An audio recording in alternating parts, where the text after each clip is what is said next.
बिस्मिल्लाहिर्रहमानिर्रहीम। नाजरीन अस्सलाम वालेकुम। आप देख रहे हैं वॉच टाइम्स। मैं हूं आपका मेजबान ताहिर नसीर। नाजरीन, जहां रहें खुश रहें, आबाद रहें, सलामत रहें।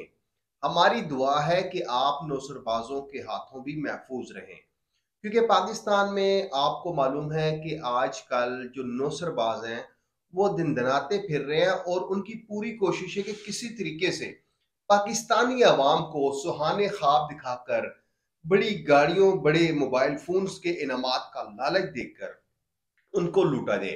आज प्रोग्राम ताखीर से इस वजह से कर रहा हूं क्योंकि मैं इस इंतजार में था कि शायद इस्लामाबाद हाई कोर्ट की जानिब से आल पाकिस्तान प्रोजेक्ट्स के जो आदम अमीन चौधरी हैं, उनका जो केस था उस हवाले से कोई फैसला सुना दिया जाए, लेकिन अभी तक वो फैसला अनाउंस नहीं हुआ।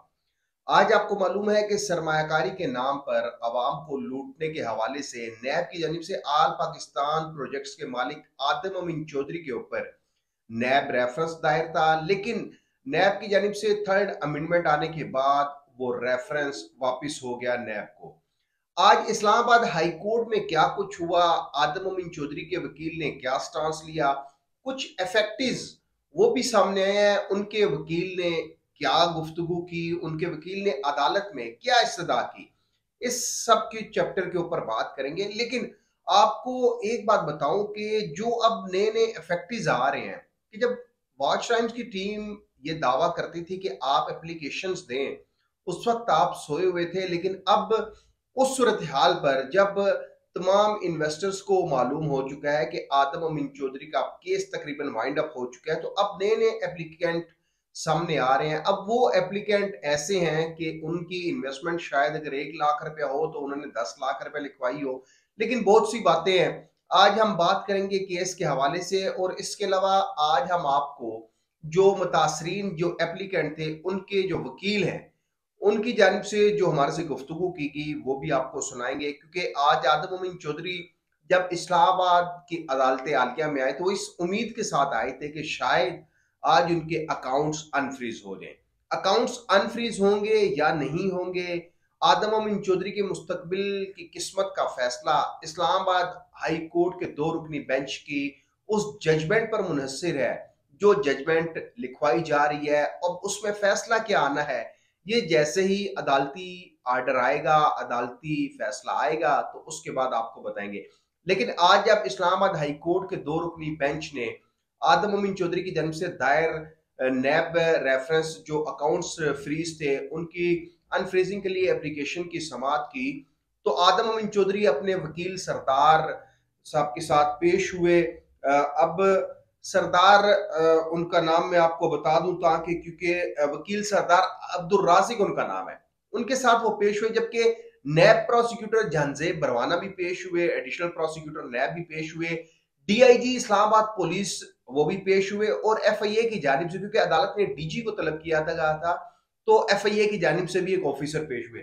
जब समाअत शुरू हुई तो जस्टिस मोहसिन अख्तर कियानी ने ये रिमार्क्स दिए कि आल पाकिस्तान प्रोजेक्ट्स का जो रेफरेंस था उस हवाले से जस्टिस मोहसिन अख्तर कियानी ने ये रिमार्क्स केस के मुतासरीन एफआईए और पुलिस से रुजू कर सकते हैं। ये बहुत अहम रिमार्क्स हैं कि जो मुतासरीन है, जो अब नए एप्लीकेंट बने हैं, वो इस केस के सिलसिले में, क्योंकि नैब की अमेंडमेंट आने के बाद वो अब एफआईए या पुलिस से रुजू कर सकते हैं।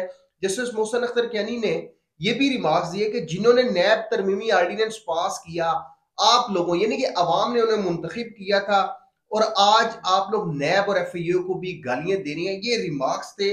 इसके अलावा नैब प्रोसिक्यूटर जहांजेब परवाना ने ये मौकफ अपनाया कि हमारा काम था तफ्तीश करके रेफरेंस दायर करना, वो हमने रेफरेंस दायर कर दिया है। अब रेफरेंस दायर होने के बाद अगर अमेंडमेंट आ गई तो इसमें नैब क्या कर सकती है। जस्टिस मोहसिन अख्तर कियानी ने ये भी रिमार्क्स दिए कि ये भी नामुमकिन है कि रेफरेंस वापिस हो गया और वो एसएचओ अपारा को भेज दिया जाए।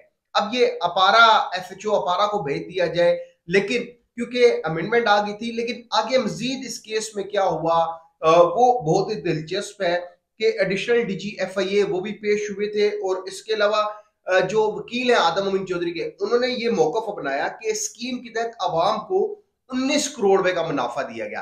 अब ये जो इन्वेस्टर्स हैं, जो ऑल पाकिस्तान प्रोजेक्ट्स के जितने भी मेंबरान हैं, वो बता सकते हैं कि क्या 19 करोड़ रुपए का मुनाफा वाकई आदम अमीन चौधरी ने दिया है। क्योंकि हम इससे पहले भी एक प्रोग्राम कर चुके और हमने आपसे यही कहा था कि फैसला आपने करना है कि क्या आदम मोमिन चौधरी को एक मौका और मिलना चाहिए या नहीं मिलना चाहिए। आदम मोमिन चौधरी के जो वकील है सरदार अब्दुल राजिक, उन्होंने ये भी मौका बनाया कि दौरान तफ्तीश आदम मोमिन चौधरी पर इस कदर तशद्दुद किया गया कि उसकी उंगलियां भी तोड़ी गई और नैब उसके ऊपर दबाव डालती रही कि आप प्ली बार्गेन कर लें। लेकिन जस्टिस मोहसिन अख्तर कैनी ने दौरान समाअत ये रिमार्क्स दिए कि देखना होगा कि सुप्रीम कोर्ट क्या फैसला देती है, क्योंकि पीटीआई की जानिब से नैब का जो अमेंडमेंट आई है, तरमीमी ऑर्डिनेंस है, उसको सुप्रीम कोर्ट में चैलेंज किया गया है और इस्लामाबाद हाई कोर्ट ने यह भी कहा है कि आल पाकिस्तान प्रोजेक्ट्स के अकाउंट्स बहाल करने हैं या नहीं, मुनासिब हुक्म हम जारी करेंगे। ये आज की प्रोसीडिंग थी, लेकिन इस दौरान जो नैब प्रोसिक्यूटर थे उन्होंने ये अदालत को आगाह कर दिया। वकील जो आदम मोमिन चौधरी के थे उन्होंने भी अदालत में यही कहा कि हम लोग तो पैसे वापस करना चाहते हैं, नैब जैसी अकाउंट्स अनफ्रीज करेगी तो हम रकम वापस कर देंगे। लेकिन जो आल पाकिस्तान प्रोजेक्ट्स के जो इफेक्टिव्स थे उनके वकील ने हमारे से कुछ गुफ्तगू की है, आपको वो गुफ्तगू सुनाते हैं कि वो क्या स्टांस ले रहे हैं। क्योंकि आदम मोमिन चौधरी और उनके वकील अदालत में भी ये कह चुके हैं कि हम तमाम जितने भी मुतासरीन हैं उनको पैसे वापस देना चाहते हैं। लेकिन जो एप्लीकेंट है उस हवाले से अदालत ने आज जो एफआईए को बुलाया था, पुलिस को बुलाया था, उनको ये हिदायत दी गई है कि अगर आपके पास कोई एप्लीकेशन आ जाती है आल पाकिस्तान प्रोजेक्ट्स के मुतालिक तो आपने उस एप्लीकेशन को इंटरटेन करना है। अब अकाउंट्स बहाल होते हैं या नहीं होते ये अदालती फैसले पर मुनहसर है, लेकिन जो मुतासरीन के वकील ने कुछ गुफ्तगू की है वो क्या की है आपको वो सुनवाते हैं। नैब अपनी जो उनकी बनती है जुरिस्डिक्शन उसको एंटरटेन नहीं कर रही, क्योंकि आईओ साहब का बयान आया पहले कि जी 26 थे, फिर जब कोर्ट ने उनके अपने ही रिपोर्ट पैरावाइज कमेंट्स पढ़े तो उसमें उन्होंने 105 लिखा हुआ था। तो फिर कोर्ट ने पूछा कि ये 105 क्या, उन्होंने कहा जी ये भी वेरीफाइड। उन्होंने कहा आप पहले 26 कह रहे थे। अब उसके बाद अब ये है कि इसमें जो मुलजिम है वो खुद रेफरेंस फाइल होने के फ़ौरन बाद गिरफ्तारी के 1 अरब रुपए की प्ली बारगेन की एप्लीकेशन दे चुका, जिसको इन्होंने आरबीएम में भी अप्रूव कर दिया। लेकिन बाद में फिर कैनेवियंस के साथ कोई मिली भगत के साथ उस 1 अरब रुपए को लेने की बजाय इन्होंने 7 करोड़ रुपए में उसकी बेल करवा दी। जो उसके इफेक्टिव्स हैं उनको जी जो उस वक्त मौजूद थे उनको 7 करोड़ रुपया देके उनकी बेल करवा दी। और अब जबकि पूरा पाकिस्तान को ये लूटना चाहते हैं तो उनकी प्रॉपर्टीज़ जो उन्होंने प्रोसीड्स ऑफ क्राइम से बनाई हुई हैं, अपना खुद लिख के दिया है कि ये सारी प्रॉपर्टीज़ सारा कैश हमने 11 महीने में इस कंपनी के ज़रिए इकट्ठा किया है और ये हमारी प्रोसीड्स ऑफ क्राइम है, आप ले लें प्ली बारगेन में। उनको नहीं लिया और अब उन्हीं प्रॉपर्टीज़ को डिफ्रीज़ उनको करके दे रहे हैं ताकि वो यहाँ मुल्क छोड़ के तो भाग जाएँ। इसमें नैब की जो है ये कन्वेंस साफ़ नज़र आ रही है और ऑनरेबल कोर्ट ने जो है इसमें एफआईए और पुलिस जो आईजी साहब है उनको भी बुलाया हुआ था और उसमें क्लियरली उन्होंने उनको कहा है कि आप जो है क्या कहते हैं केसेस जो है रजिस्टर करें इनके खिलाफ। जो भी आपके पास अप्रोच करता है पुलिस और एफआईए उसके खिलाफ केसेस जो है ना रजिस्टर करें। जी तो नाजरीन ये आपने गुफ्तगू सुनी जो मुतासरीन है उनके वकील की। अब होना क्या है कि क्या इस्लामाबाद हाई कोर्ट आदम मोमिन चौधरी के जो नैब ने अकाउंट्स फ्रीज किए हैं वो उस हवाले से उनको बहाल करती है, उनके अकाउंट्स अनफ्रीज करती हैं या नहीं, ये अदालती फैसला जो भी आएगा, क्योंकि आज शाम तक हम इंतजार करते रहे कि शायद अदालती फैसला आ जाए, लेकिन अभी तक अदालती फैसला नहीं आया। वो जैसे ही आएगा जो भी अदालती हुक्म होगा उस हवाले से आपको आगाह करेंगे। अब देखते हैं कि आदम मोमिन चौधरी क्या उनके अकाउंट्स अगर अनफ्रीज हो जाते हैं तो वो तमाम जो मुतासरीन है उनको पैसे वापस करेंगे या उनको राजा रियाज की तरह ट्रक की बत्ती के पीछे लगा देंगे। अगले प्रोग्राम तक के लिए अपने मेजबान ताहिर नसीर को इजाजत दीजिए। अल्लाह हाफिज।